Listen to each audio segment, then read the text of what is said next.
Kita beralih membahas saham-saham di sektor infrastruktur begitu ya. Kalau kita lihat saham-saham di sektor infrastruktur ini pergerakannya juga cukup volatile begitu ya, bahkan terus berada di zona merah begitu. Anda melihatnya ada sentimen apa? Kalau untuk infrastruktur sepertinya ini karena memang tahun politik ya, karena terpengaruh juga di mana janji-janji di calon presiden berikutnya juga dilirik cenderung dilirik oleh masyarakat. Apakah memang infrastruktur di masa pemerintahan Jokowi ini akan dilanjutkan atau nantinya akan berubah lagi? Itu biasanya sering terjadi karena pergantian periode. Jadi memang ketika ada pemerintahan yang tidak sejalan dengan pemerintahan sebelumnya, maka akan berpengaruh terhadap proyek infrastruktur sih saya melihat. Jadi masih menanti wait and see seperti apa kira-kira proyek infrastruktur ini sesuai dengan nanti pergantian tahun politik ya. Karena tadi seperti yang Sinta sempat sampaikan, mungkin di What to Watch ada beberapa saham infrastruktur yang beberapa pekan ini bergeraknya begitu baik ya, Meta ya, tadi juga ACST yang memang ada hubungannya dengan proyek infrastruktur yang dijalankan di rezim ini gitu ya, sampai nanti menuju tahun politik.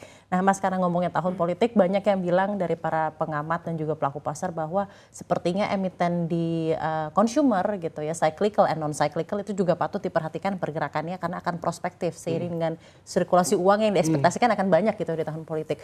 Bagaimana Anda melihat prospeknya Mas? Apa benar bagus dan adalah emiten-emiten tertentu yang juga menarik untuk diperhatikan Mas? Kalau untuk konsumer sih saya melihatnya juga secara historis juga cenderung menguat ya di nanti ketika kampanye mulai, karena memang ada faktor pembagian sembako, terus juga mungkin pembagian bahan makanan lainnya juga. Tapi melihat kinerja membaik ini saya melihatnya sementara ya, cenderung sementara karena memang dari masa kampanye ini sendiri sih. Jadi setidaknya sektor konsumer ini akan pulih sementara karena ada masa kampanye sih. Untuk sektor konsumer akan lebih baik gitu ya dengan adanya masa kampanye, sirkulasi uang lebih banyak ya, masyarakat lebih berbelanja dan juga untuk anggaran-anggaran kampanye juga ya Mas. Dan di satu sisi kita ketahui nih Mas, harga emas berduka ya. Ada sentimen juga dari Antam yang harus ganti rugi emas 1,1 ton ya. Kalau tidak salah ada berita mengenai itu. Anda melihatnya seperti apa pergerakan dari komoditas safe haven ini, dari harga komoditasnya dan juga nanti bagaimana itu tertransaksi ke beberapa emiten-emiten pertambangan yang berhubungan dengan emas, Mas? Kalau untuk emas ini sepertinya karena melandai karena memang yield treasury-nya sedang ini ya melonjak cukup tinggi, di mana yield treasury ini menyentuh level tertinggi dalam 16 tahun terakhir atau sejak 2007. Ini karena memang mungkin karena The Fed masih akan hawkish juga, terus juga dari sentimen shutdown juga mempengaruhi. Jadi memang yield treasury yang menanjak ini menjadi sentimen negatif bagi harga emas itu sendiri. Baik, lalu selanjutnya Mas Chandra terkait dengan rencana merger dari Citylink dan juga Pelita Air yang akan diperkirakan akan rampung di tahun 2023. Pengaruhnya ke saham dari Garuda sendiri seperti apa nih? Kalau untuk merger Citylink saya melihatnya di Garuda ini pengaruhnya tidak sebesar yang diperkirakan sebelumnya, di mana sebelumnya kan ada isu merger Garudanya ikutan juga kan, tapi nyatanya hanya anak usahanya itu Citylink. Jadi memang bagi saya terpengaruhnya tidak terlalu besar karena memang lini bisnis dia lebih terpengaruh di anak usahanya itu Citylink. Baik, itu tadi mengenai mergernya untuk Citylink juga dan Pelita ya, dan bagaimana juga nanti Garuda Indonesia merespon dalam hal ini emitennya.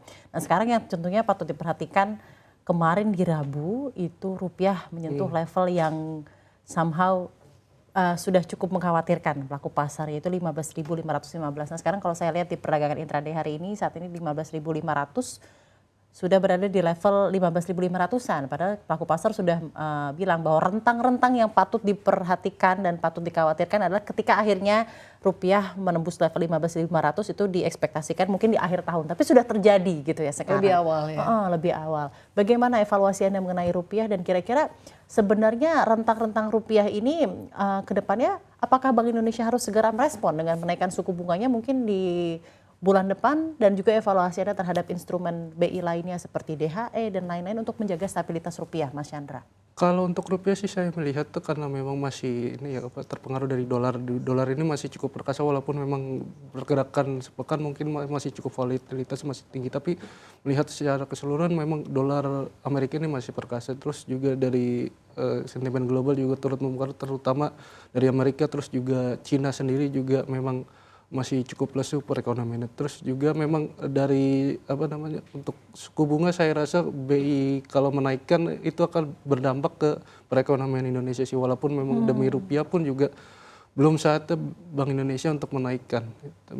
Terus juga untuk DHI sendiri ini saya rasanya masih terpengaruh terpengaruh di rupiah, saya melihat ini di kuartal keempat sih.